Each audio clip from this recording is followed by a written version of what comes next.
Sud Radio, mettez-vous d'accord, 9h-10h, Valérie Expert.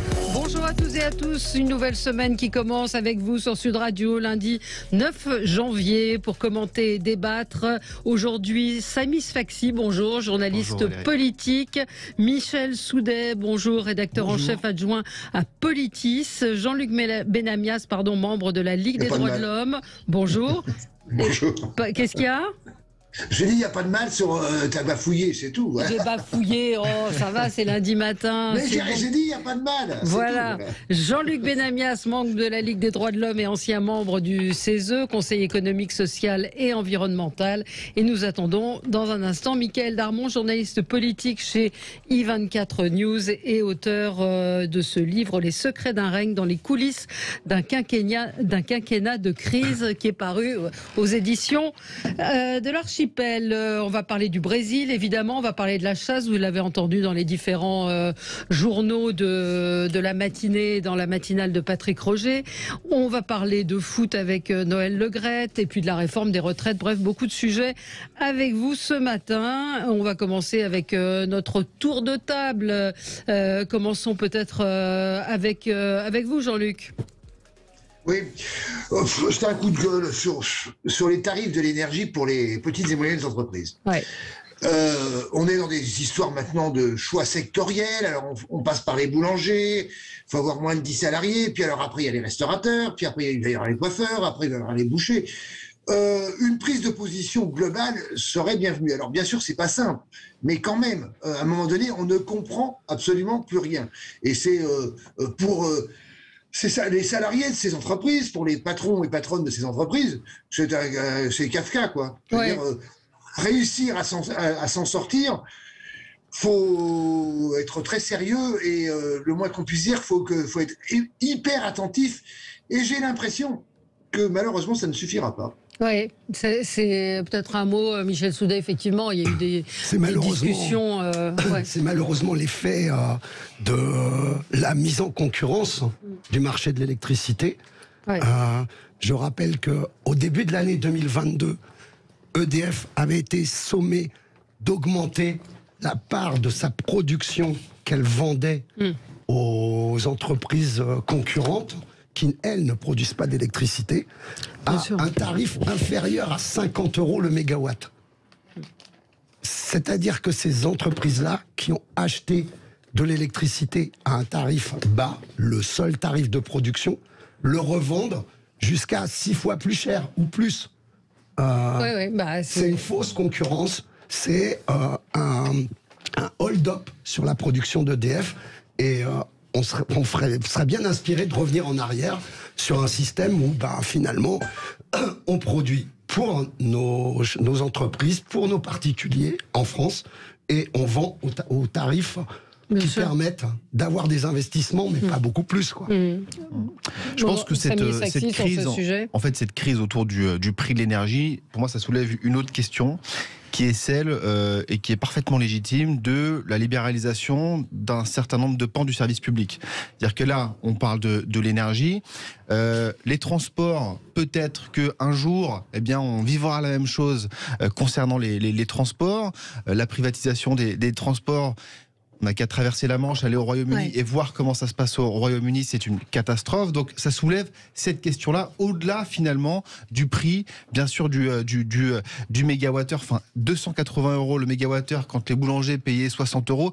Bien sûr qu'ils sont indignés et que c'est malgré les efforts de l'État qui sont importants, qui sont quand même à souligner, ça devient presque impossible de continuer à faire ce métier. Mais eux ainsi que les autres, et c'est que le début finalement, parce que ça, toutes ces envolées de prix, ça va ne cesse que de continuer dans un contexte qui est très compliqué. Oui, Mickaël. Ça intervient dans un moment, je dirais, contre-cyclique, puisque pendant toute la pandémie, on a annoncé le retour, notamment par la voix du président de la République, le retour de la souveraineté, le fait de maîtriser son destin, le fait de tirer des leçons, le fait de ne plus jamais être dépendant, que ce soit pour le Doliprane ou que ce soit pour l'énergie. Et voilà que quand on sort de la crise et que l'événement immédiat après crise vient contredire complètement cette situation et vient rééclairer effectivement des choix qui sont des erreurs. Michel Soudet le disait très justement. On a au fond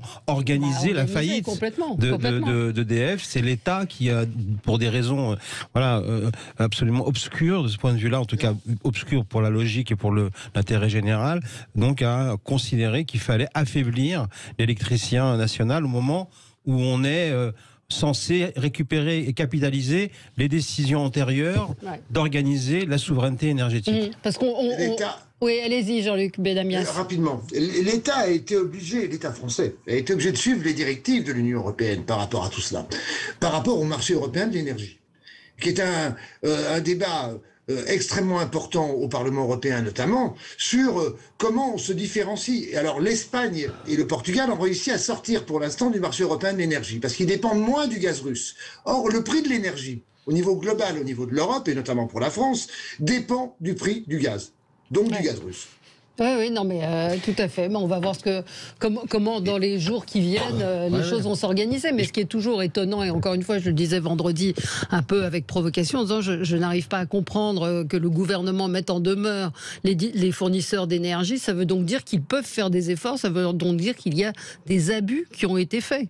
Oui, on est en train de corriger par effet de bord et par je dirais, scénographie de communication politique des effets pervers qui ont été déclenchés par des décisions justement antérieures. Et je pense aussi, je pense qu'on n'a pas forcément le temps de développer cet aspect-là, qu'il ne faut pas oublier de façon historique que finalement cette crise, elle commence en 2011 avec Fukushima.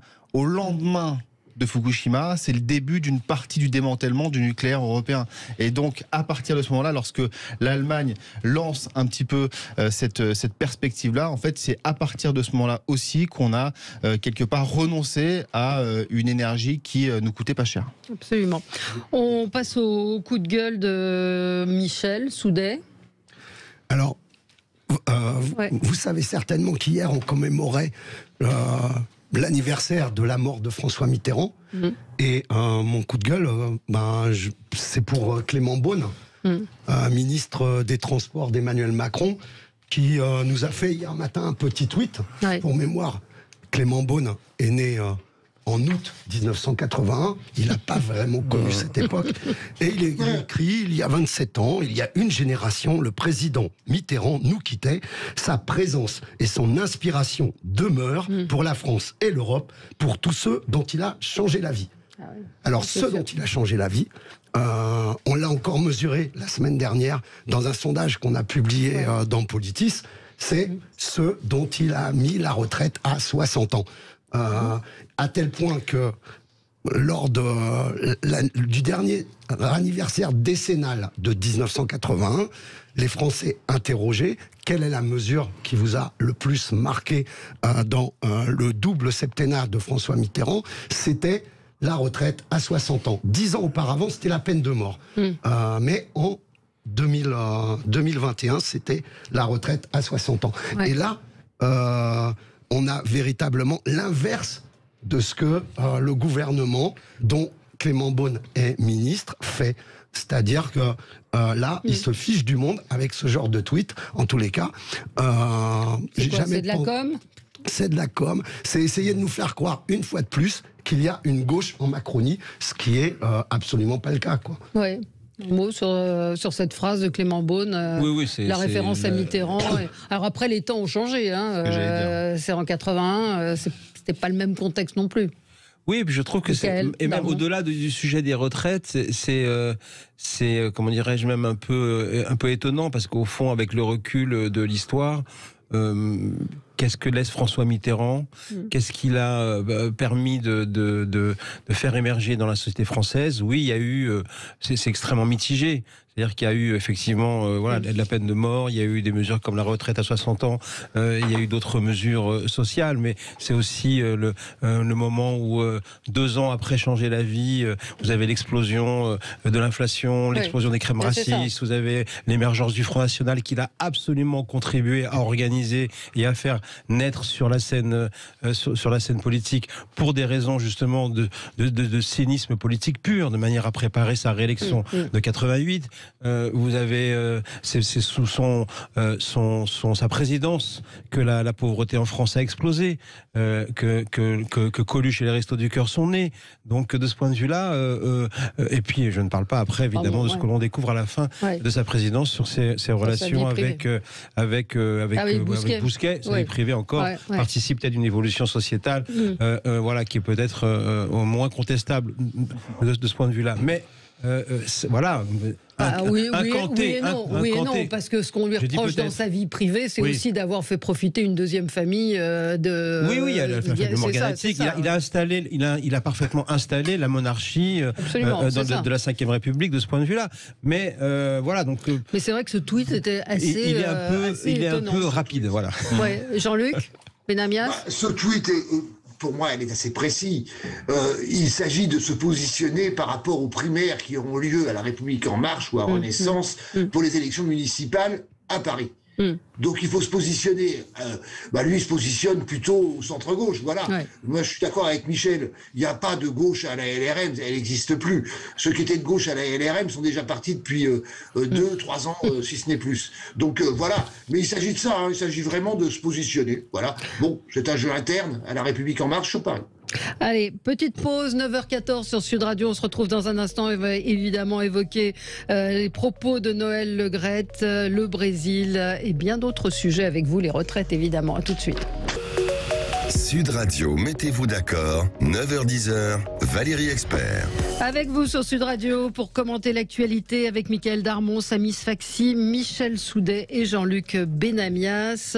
Eh bien oui, alors l'actualité, c'est cette petite phrase de Noël Le Graët qui fait évidemment beaucoup réagir. Et juste avant, je voulais vous faire réagir sur le papotin, l'entretien du président de la République samedi soir diffusé par France 2 pendant une demi-heure. Il est face à de jeunes autistes journalistes, puisqu'ils font ce journal Le Papotin qui existe depuis très, très nombreuses années. Ça a été aussi beaucoup commenté. Alors, vous n'avez pas vu, vous me disiez Michel Soudet, vous l'avez regardé, vous, Mickaël ? Non. Vous n'avez pas regardé, donc personne n'a regardé. Moi aussi, je l'ai vu. Alors, ça a été, certains ont dit, c'est honteux, c'est de la com. Alors, oui, mais tout est com de toute façon quand on est président de la République et quand on s'affiche comme ça. Mais j'ai trouvé intéressant d'abord de mettre finalement en relief ce média-là. Parce que tout le monde ne connaît pas forcément ce média. Beaucoup l'ont découvert à travers cette séquence. Donc, parce que c'est régulièrement diffusé. Il y en a eu 3 déjà diffusés sur France 2 cette année. Je pense que c'est plutôt une bonne chose. Après, oui, la séquence est assez drôle. Il revient sur en fait son mariage avec Brigitte et avec le fait qu'il se marie avec sa prof de théâtre. Alors, vous voulez on va écouter un extrait pour vous donner un petit peu le ton. Je la lis pour tout le monde. Non, je ne sois pas contrarié. Il est le président, il doit montrer l'exemple et ne pas se marier avec sa prof.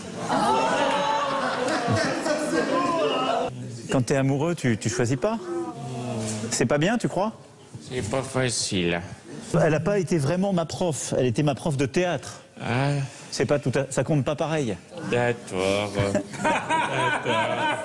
Le malin. Mais arrête de me craquer, mets-toi tout de suite. Donc, c'est vrai. Donc c'est pas, tu vois, c'est pas comme la prof de maths ou de. J'essaie de négocier, tu vois. Déjà. Bon. Enfin, franchement, ils sont plutôt bien sortis de l'exercice. Oui, voilà. Alors c'est peut-être c'est pas comme ma prof de maths ou. Non, mais il parle d'argent. C'est vrai que la particularité, c'est que ces jeunes autistes, ils sont pas tous très jeunes d'ailleurs, sont sans filtre. Et il lui parle d'argent. Est-ce que tu as du pognon, etc. Alors, si un président doit faire ça, il n'est pas le seul à l'avoir fait. Je crois que Sarkozy l'a fait, et Jacques Chirac l'avait fait aussi. Alors, ça n'avait pas été diffusé, je pense, de la même manière. Non, ce qui est un petit peu, je dirais, lassant au fond, c'est de de décider qu'une communication présidentielle devient un événement. Franchement, on est très décalé par rapport à ce qu'attendent les Français. Et je comprends pourquoi, d'étude en étude, les Français considèrent qu'ils ne sont pas considérés, que le pouvoir est déconnecté. Ça ne minore en rien l'importance de ce groupe, du fait qu'il faille, et on le voit de plus en plus, mettre les autistes et ceux qui souffrent de troubles autistiques au centre de la société parce qu'ils ont tout à fait leur place, on le sait à bien des égards. Mais est-ce qu'on a besoin, effectivement, tout d'un coup, de voir un président de la République qui, là, pour le coup, ne s'offusque d'aucune question? C'est-à-dire que les mêmes questions posées par d'autres journalistes seraient tout d'un coup taxées à l'aune de voyeurisme, de populisme, de pipolisation de la vie politique. Mais là, on peut tout dire, on peut répondre à toutes les questions et... Au fond, la seule réflexion qui me vient aussi, c'est que la théâtralité d'Emmanuel Macron, le fait qu'il s'inscrive dans une logique théâtrale, je dirais, depuis très très longtemps, se confirme dans ce genre d'exercice qui, au fond, alors que c'est censé vouloir le rapprocher de la société, l'éloigne, je pense, à chaque fois. Est-ce que certains ont reproché la temporalité, enfin le timing, c'est-à-dire juste avant la réforme des retraites pour l'humaniser? Alors, non, vous trouvez que c'est exagéré? C'est complètement... Vous l'avez regardé, Jean-Luc, ou pas? Non, je ne l'ai pas regardé. J'ai vraiment pas de commentaires à faire. Sur ça, j'ai lu, comme tout le monde, j'ai vu quelques passages, mais... c'est un drôle d'horaire, en plus, c'est un horaire en prime time, hein. Donc c'est assez étonnant. C'est l'horaire de l'émission, donc il y a eu Camille Cotin, il y a eu Julien Doré. C'est pas l'horaire qu'on passe régulièrement à la télévision en direct. Non, c'était pas en direct, mais bon, c'est Michel. En direct. Oui, je comprends ce que vous voulez dire. Je pense qu'avec un président de la République ou des personnages publics de cette nature, il y a un petit côté carnaval. Tout est autorisé. Donc on lâche la bride, le temps limité d'une émission, et effectivement, dans d'autres cas de figure, ces questions ne pourraient pas être posées. Donc voilà, j'ai rien d'autre à dire sur non, mais comme ça, émission. Ça a été beaucoup commenté. Allez, passons au foot. Noël Le Graët. Non, c'est sérieux aussi. Noël Le Graët, donc hier chez nos confrères d'RMC qui se lâche. Zidane au Brésil, j'en ai rien à secouer. Il fait ce qu'il veut, ça ne me regarde pas. Je l'ai jamais rencontré. On n'a jamais envisagé de se séparer de Didier. Je ne l'aurais pas pris au téléphone s'il m'avait appelé. C'est de la démence sénile. Ou comme l'a dit Jordan Bardella ce matin, c'est assez drôle. Il dénonce les propos de Le Graët et il dit le dry January, ce n'est probablement pas son truc. Oui, alors c'était mon coup de gueule, mais je pense que c'est le coup de gueule de tout le monde finalement, cette affaire. En fait, alors je vais essayer de rattacher ça à une autre actualité. Il y a des choses en France et des paramètres qui sont finalement qui ne sont pas des totems. Voilà, en référence à l'âge de la retraite, Elisabeth Borne, qui avait annoncé ça la semaine dernière. Et puis il y en a d'autres qui, au contraire, sont des symboles, des totems auxquels on ne touche pas, qui font partie du patrimoine français. Et c'est vrai que cette sortie de Noël Le Graët a provoqué, une levée de boucliers gigantesque. Par Kylian Mbappé. A commencé par Mbappé qui dégaine et qui, quelque part, prend ses responsabilités aussi en disant on ne parle pas comme ça d'une légende. Et je pense que ce qu'a fait Noël Le Graët et ce qu'il explique relève vraiment d'un manque au-delà de ce qu'il peut penser de Zidane, mais d'un manque de professionnalisme. C'est le patron du foot français. Il n'y a aucun problème. Tout le monde peut être d'accord pour dire que Didier Deschamps est sélectionneur de l'équipe de France et c'est une très bonne chose pour l'équipe de France. Mais de là à aller s'attaquer à Zidane, en fait, il n'était pas obligé. Non. Et donc finalement, ça s'ajoute à d'autres séquences insupportables de Noël Le Graët sur le retour des Bleus. Il s'était précipité chez nos confrères de BFM pour dire non, il n'y aura pas de célébration à la place de la Concorde, pour qu'en fait il y a ces célébrations à la place de la... En fait, à chaque fois qu'il prend la parole ces derniers mois, c'est pour aller dans l'outrance et c'est pour partir dans quelque chose qui devient inaudible. Donc Noël Le Graët, à un moment donné, il va je pense falloir qu'il parte. Oui, c'est ça, c'est la question. Oui, mais il est en poste, je vous le rappelle, jusqu'à fin 2024. Et donc ça devient une affaire politique puisque la ministre des Sports lui demande des excuses. Ouais. Donc le ministère dont dépend le patron du foot français est en opposition frontale depuis des mois maintenant avec le patron du foot français. Enfin, il y a quelque chose qui... Mais je connais pas comment ça, je ne sais pas comment ça fonctionne, mais dans toute entreprise, vous faites une faute grave, celle-ci en est une, en plus. Vous devez partir. Pardon, Jean-Luc, je vous sens chaud. Brièvement, Zidane s'en remettra, Noël Le Graët, non. Oui, je sais pas. Michel, Soudet Michel, il n'y a pas que les maladresses de Noël Le Graët. Non, c'est ça, il est quand même accusé d'agression sexuelle. Donc ça commence à faire beaucoup. Est-ce qu'il a un penchant pour l'alcool ou pas? En tous les cas, toutes ces déclarations sont manifestement maladroites, à contretemps, et en plus, il n'avait pas besoin de dire ça sur Zidane. Il pouvait très bien justifier de garder Didier Deschamps sans prendre d'une manière ou d'une autre à Zinedine Zidane. C'est ces mots qui sont totalement inappropriés, Michel. Oui, c'est un acariâtre quoi, qui sent bien que c'est en train d'être terminé. Donc quelque part, il fait la politique à terre brûlée. Dès qu'il ouvre la bouche, c'est pour pouvoir continuer à provoquer l'ensemble des institutions qui voudraient l'écarter. Moi, ce qui me frappe, c'est la difficulté à l'écarter. Alors, Christine Bouillot, qui s'y connaît mieux que moi en sport, me dit que le président de la fédération ne peut être destitué que par son conseil d'administration, c'est-à-dire les clubs. Donc que fait au fond le football français de ce point de vue-là? Que font les clubs? Pourquoi n'exige-t-il pas une démarche un peu exceptionnelle qui consisterait à écarter ce président qui ne fait pas honneur à ces associations-là et à ces clubs qui ne partagent pas certainement. Le football français est divisé entre football professionnel et football amateur. Et Noël dépend évidemment dans les votes qui ont lieu à la fédération du football amateur. Ouais. Moi, ce qui m'a frappé dans cette affaire, c'est Kylian Mbappé en fait. Ouais. Il a 23 ans. Je veux dire, cette prise de responsabilité. Yoris, on l'a pas entendu sur cette affaire-là. C'est le capitaine de l'équipe de France. Mbappé immédiatement prend ses responsabilités. Et je veux dire, cette finale de Coupe du Monde, il l'a pas fait tout seul, non peut-être, mais il faut le faire quand même. Je veux dire, c'est quand même son président, c'est quand même. Enfin, c'est pas son président de club, mais c'est. Il se dit qu'il défend un voisin de palier. Oui, légende par la légende. Bien sûr. Donc, de ce point de vue-là, il s'auto-intronise. Bien sûr, mais c'est le premier à le faire. Je suis bien sûr, parce qu'il prend conscience de son statut. Et depuis cette finale de Coupe du Monde, on a l'impression d'avoir un leader finalement et que notre chef c'est Kylian Mbappé, mais c'est Kylian Mbappé sur le terrain, et j'ai l'impression aussi que dans le monde du sport c'est aussi notre chef en dehors du terrain. Et j'ai trouvé ça assez frappant. Mbappé l'avait déjà fait, rappelez-vous, par rapport à tout ce qui est publicité droit à l'image obligatoire pour les footballeurs professionnels. Il était déjà rentré en guerre lourde avec Noël Le Graët. Il a une puissance, évidemment, aussi forte d'ailleurs que celle de Zidane. Donc c'est pour ça que je répète, Noël Le Graët, sa durée de vie à la tête de la fédération ne durera pas si longtemps que ça. Allez, on se retrouve dans un instant avec le coup de projecteur de Michael Darmon sur le Brésil, sur ce qui s'est passé hier dans les différents lieux de pouvoir. On va y revenir avec vous. À tout de suite. Sud Radio, mettez-vous d'accord, 9h-10h, Valérie Expert.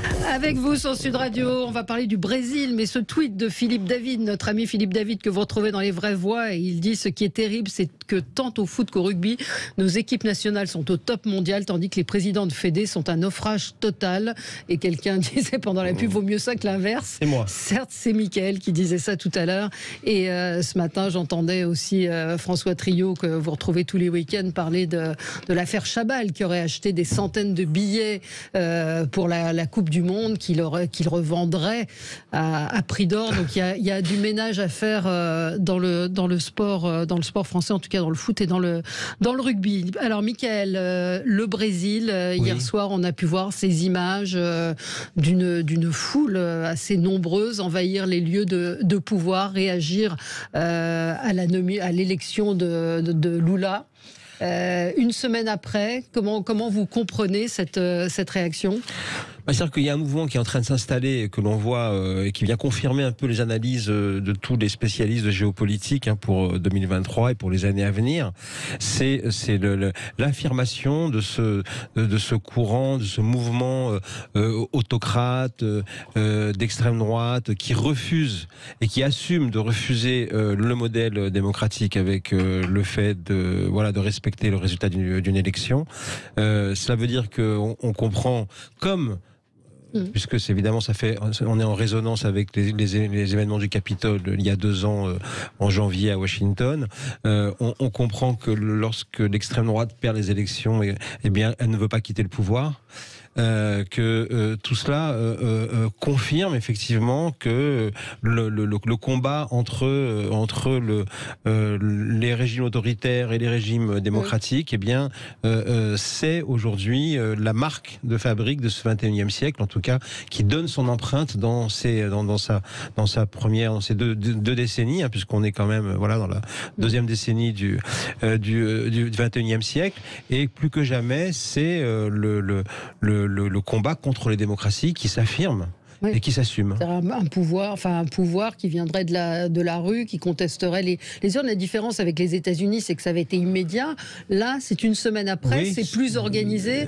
Alors c'est la question maintenant. C'est la question. Est-ce que c'est très organisé? Manifestement, il y a quelques limogeages déjà dans l'appareil d'État depuis hier soir. Le gouverneur, de la province et la sécurité.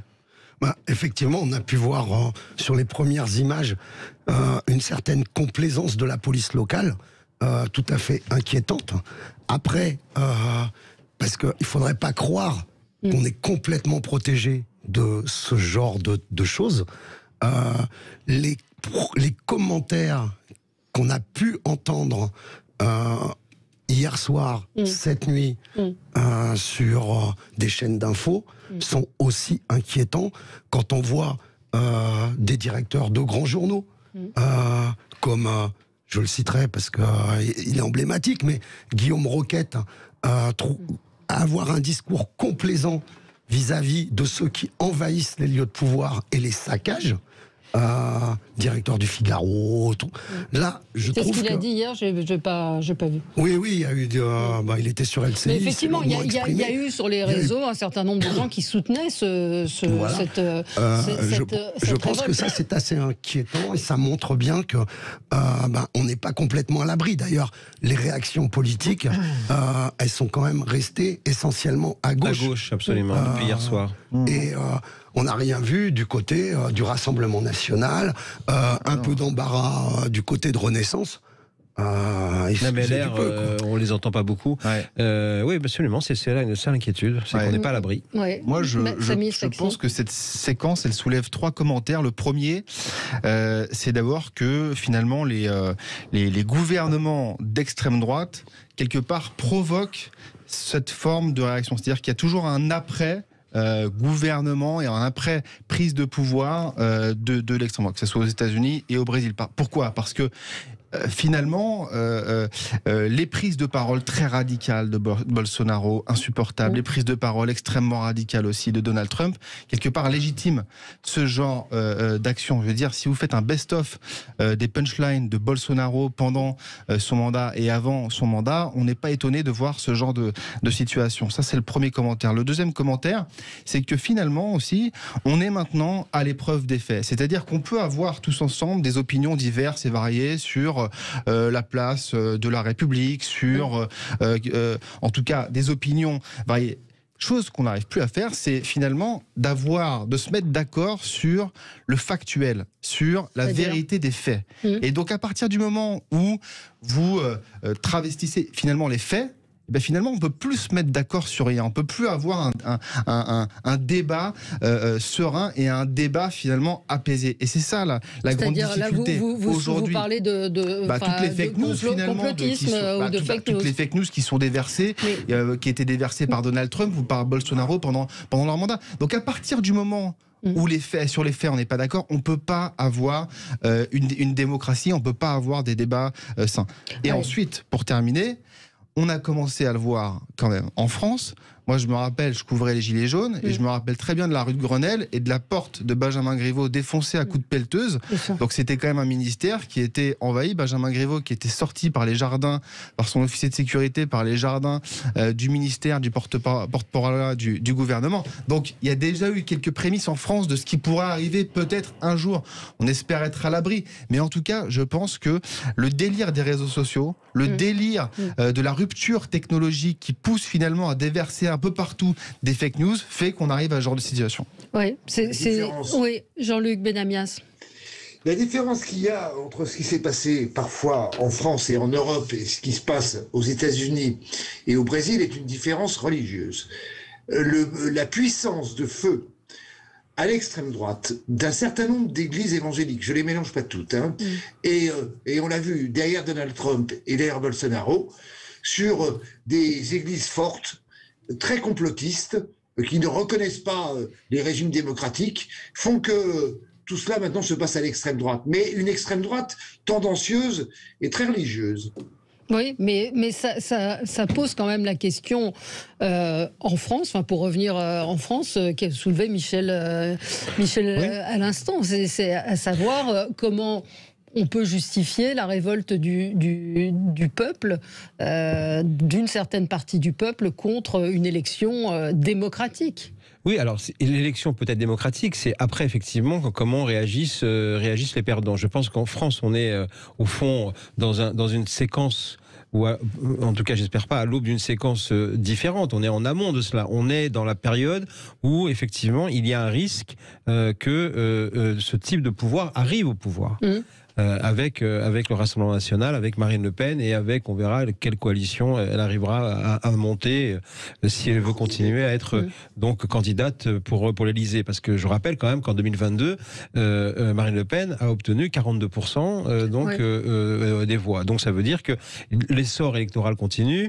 Elle est entrée à l'Assemblée nationale avec en créant un événement qui pour moi est l'événement le plus important, je dirais, de 2022, c'est en faisant exploser le verrou du scrutin majoritaire, qui était le seul scrutin qui empêchait jusqu'à présent le Front National d'entrer en force à l'Assemblée nationale. Ça veut dire que la digue électorale, la digue politique a sauté. Donc on est vraiment entré dans une autre période. Donc d'après ce que j'ai lu dans Le Monde ce week-end, il y a eu fin décembre, mi-décembre, une grande réunion à l'Élysée avec Emmanuel Macron qui a réuni plus de 80 conseillers autour de lui en faisant un immense brainstorming pour dire comment faire pour éviter Marine Le Pen en 2027. Il y a eu toute une série de profusions de mesures, mais à la fin, moi ce qui m'a surtout, d'après la citation donnée par le journal, ce qui m'a absolument halluciné, c'est quand il dit au fond, moi je l'ai eu 2 fois face à moi, je l'ai battu 2 fois, si ce qui arrivera en 2027, je ne serai pas comptable. Alors là, je suis resté vraiment ballant parce que je me suis dit, ça y est, il pose un contre-feu, quoi, comme si il savait que ça allait arriver, mais je ne serai pas responsable. Ouais, Bolsonaro, on le rappelle, n'avait pas félicité Lula pour sa victoire et il a condamné assez mollement ce qui s'est passé. Il a condamné. Non, il n'était pas là, il était en Floride et il a condamné de façon un peu molle, enfin les dégradations qui ont pu être effectuées. Mais c'est vrai que la police visiblement était au courant en partie, parce que c'est pas possible qu'il n'y ait pas eu de complicité et qu'il y avait eu des appels un petit peu partout. Donc c'était quelque chose qui était prévisible aussi, cette émeute, ces émeutes. De toute façon, il y avait des appels à manifester à Brasilia qui étaient relayés. Les institutions étaient pas loin. Enfin, je veux dire, fallait pas non plus avoir fait un niveau de renseignement. Bien sûr, Enfin, pour imaginer ça, l'image pour moi qui est la plus terrible, c'est ce manifestant qui brandit la constitution brésilienne aux yeux de tous et avec les militaires qui sont à côté et qui ne bougent pas. Et c'est vrai que c'est très choquant. Hein. Ce qui s'est passé au Brésil, c'est vraiment c'est un des faits majeurs de ce début d'année. C'est complètement. Ça installe ce que beaucoup maintenant de géopolitologues appellent la permacrise, c'est-à-dire la crise permanente. Après, Michel Soudet. Sur Brasilia, bon, c'est terminé parce que il y a eu une intervention militaire importante. Mais dans le reste du pays, il y a encore des appels à bloquer des sites stratégiques. La plus grosse raffinerie du côté de Rio est une cible et ça mettrait le pays dans l'embarras pour ces carburants. Enfin, il y a tout un tas de... Mais qu'en pense la population brésilienne en majorité? C'est ça aussi la question, c'est est-ce qu'ils soutiennent ils ont voté pour Lula, a priori, quand même. Oui, mais beaucoup pour Bolsonaro aussi. Oui, c'est un pays très, très polarisé. Oui, parce que Bolsonaro est arrivé à 49%. On est dans un pays où c'est soit l'extrême droite, soit l'extrême gauche, si vous voulez, pour un peu schématiser, même si je range pas Lula, finalement, du côté, forcément, de l'extrême gauche. Mais en tout cas, il n'y a pas de vision centriste, finalement, du pays. Donc on est obligé d'assister à des clivages aussi importants que cela. Donc malheureusement, c'était prévisible. Le bras droit, pendant l'élection, le vice-président, si vous voulez, au Brésil de M. Lula, est justement un centriste. Donc traiter, on ne peut pas, vous l'avez dit, traiter Lula d'extrême gauche, même s'il est issu en partie d'extrême gauche il y a 20 ou 25 ans, il mène une politique démocrate social-démocrate. Oui, c'est en gros ce qu'il a envie de mener. Voilà. On marque une petite pause et on se retrouve dans un instant parler de la réforme des retraites qui doit être présentée demain, comme vous le savez. À tout de suite. Sud Radio, mettez-vous d'accord, 9h-10h, Valérie Expert.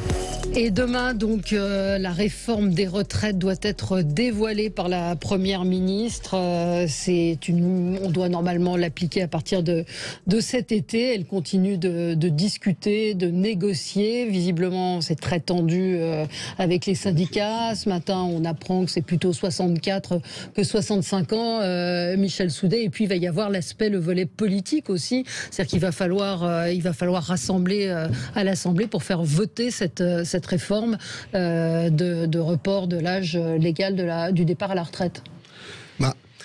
Que ce soit 65 ou 64 ans, ça change pas grand-chose. Pour les syndicats, ça ne changera rien. Ouais. Ils ont déjà fait savoir qu'ils étaient opposés à tout recul d'âge, avec des bonnes raisons. La CFDT avait accepté par le passé des modifications. Elle a toujours refusé le recul d'âge, préférant un système où c'est la durée de cotisation qui pouvait augmenter. Elle avait fait un compromis en 2003. François Chirac, qui l'avait signé, disait en 2010, quand une nouvelle réforme des retraites arrivait, on va pas se faire couillonner une nouvelle fois. Ce qu'il disait est toujours valable, puisque je l'avais déjà dit dans une précédente émission, la sucette donnée par le gouvernement, c'est de porter le minimum des pensions à 85% du SMIC. Or, ce 85% du SMIC avait été accordé en 2003 par François Fillon. Il est dans la loi à l'article 4 et il devait être appliqué en 2008. Il ne l'est toujours pas. Donc si le compromis, c'est de rediscuter de quelque chose qui aurait déjà dû être effectif, ça ne peut pas fonctionner. Ouais. Alors moi je pense que le plan se déroule comme prévu pour le gouvernement. Il y avait ce verrou un peu à l'Assemblée qui a sauté ce week-end avec Éric Ciotti qui a annoncé en gros que les Républicains voteraient sans trop de problèmes la réforme des retraites, donc avec quelques amendements qui seront sans doute proposés sur le minimum retraite autour de 1200 €. Enfin tout ça sont des mesures un peu satellites, mais ça se passe un peu de façon, ça se passe plutôt bien d'ailleurs pour le gouvernement, parce qu'il savait très bien, Emmanuel Macron, à l'Élysée et à Matignon, il savait très bien qu'il n'aurait pas l'accord des syndicats. Je veux dire, depuis, ça fait 10 ans que les syndicats disent que la mesure d'âge, on n'en veut pas. Donc c'est pas une surprise si voilà. Donc ils vont réussir à faire passer sans doute cette réforme à l'Assemblée nationale avec un peu de difficulté, parce qu'il y aura quand même une opposition assez forte avec une série d'amendements aussi de la gauche, de la NUPES qui arrivera. Mais surtout, et ça, quand vous discutez un peu avec la majorité, ils vous le disent presque tous, c'est que l'Élysée et Matignon se préparent maintenant à des mobilisations assez fortes. Maintenant, l'objectif pour Emmanuel Macron, c'est de ne pas bloquer le pays. C'est d'assurer un service minimum sur les transports, c'est d'assurer un service minimum dans dans l'éducation, dans la santé, voilà. Et en fait, le seul moyen de bloquer cette réforme des retraites maintenant, ça y est, c'est officiel, c'est par une mobilisation générale dans la rue, par des grèves importantes. Et donc maintenant, la question, ça va être la suivante.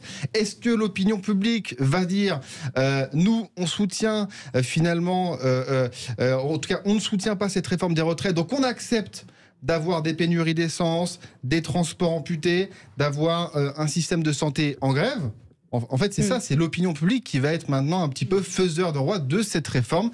Est-ce que, au contraire, les grèves générales vont provoquer finalement la colère des utilisateurs, la colère de l'opinion publique, à tel point que finalement, eh bien, cette réforme passera? Voilà, c'est ça pour moi la question. Est-ce qu'il y aura vraiment une mobilisation de l'opinion publique? On pourra parler de ce qui s'est passé samedi également. C'est l'enjeu. Oui, c'est l'enjeu, effectivement, pour les syndicats. D'abord, pour cette intersyndicale, ce qui est déjà assez exceptionnel pour être remarqué. Hein, tous les syndicats ont mis leurs divergences de côté et sont unis pour lutter contre cette réforme des retraites. Effectivement, est-ce que cette mobilisation sera une mobilisation des abonnés seulement, ou est-ce qu'ils vont récupérer effectivement une délégation, je dirais, de la part de l'opinion et des non-grévistes pour dire allez, combattez pour nous, nous sommes d'accord, un peu dans la logique de 95, hein, où les syndicats étaient investis de cette délégation de pouvoir de la part de la société, de pouvoir donc contrer les décisions ou les projets du gouvernement. Moi, je dirais qu'en fait, Emmanuel Macron, parce que c'est comme là que ça se décide, et c'est lui qui décide de tout, on est quand même en 5e République, tout se passe dans le bureau du président. Au fond, il organise, je dirais, le point d'orgue de sa présidence maintenant, bientôt ce qu'on dira de son décennat, c'est-à-dire la confrontation avec les corps intermédiaires et les syndicats qu'il n'aime pas depuis le début. L'analyse de base d'Emmanuel Macron, c'est de dire la place des syndicats est toute repassée, ils doivent rester dans le sein de l'entreprise.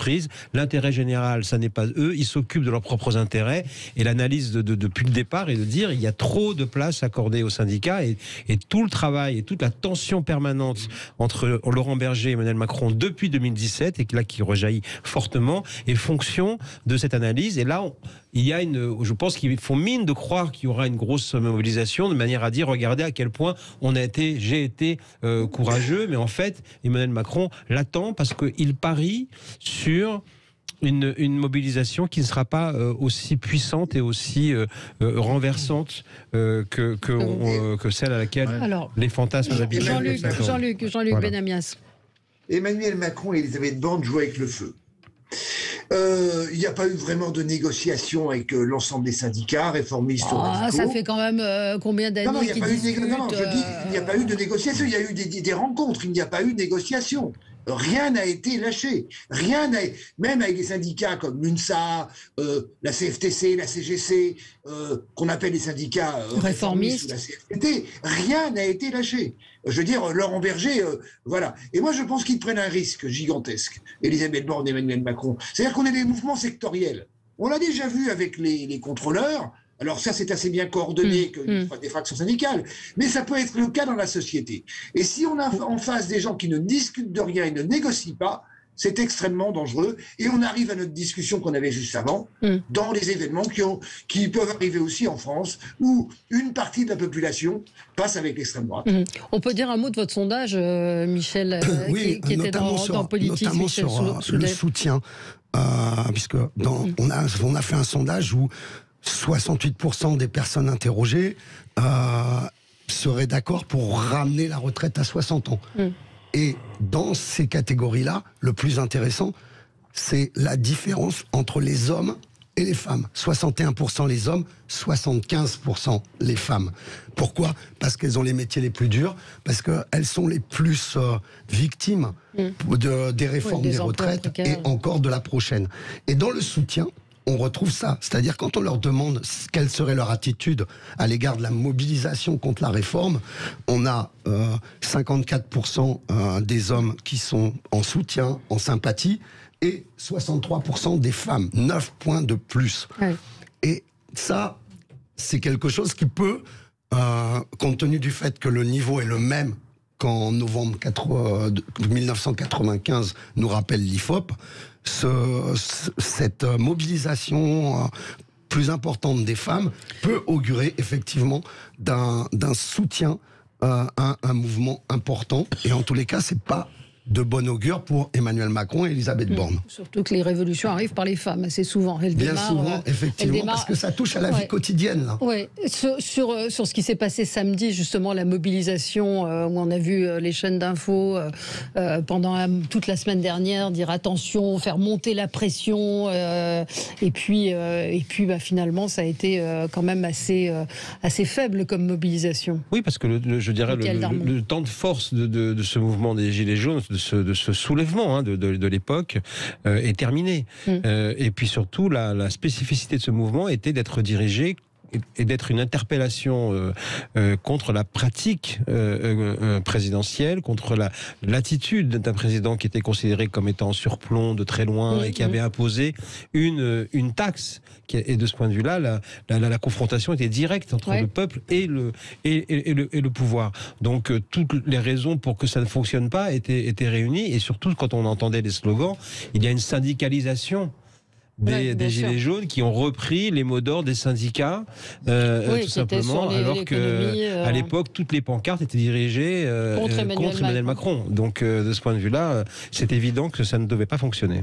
Alors, moi, je n'ai pas de boule de cristal, mais j'ai quand même l'impression que, en tout cas, cette mobilisation passera plus par une forme de grève. Alors peut-être pas généralisée, mais la réforme des retraites, c'est la seule réforme qui concerne absolument tous les Français. Donc on a vu quelques dizaines de personnes bloquer les raffineries. Si vous avez les aiguilleurs du ciel, si vous avez encore une fois les médecins, si vous avez tout un pan de la société, finalement le pays peut très rapidement se retrouver bloqué. On verra ça évidemment dans les jours qui viennent et les semaines qui viennent. Merci à tous les quatre. Merci de ce débat. Dans un instant, Norbert Harrer sera avec nous pour parler des boulangers. À tout de suite.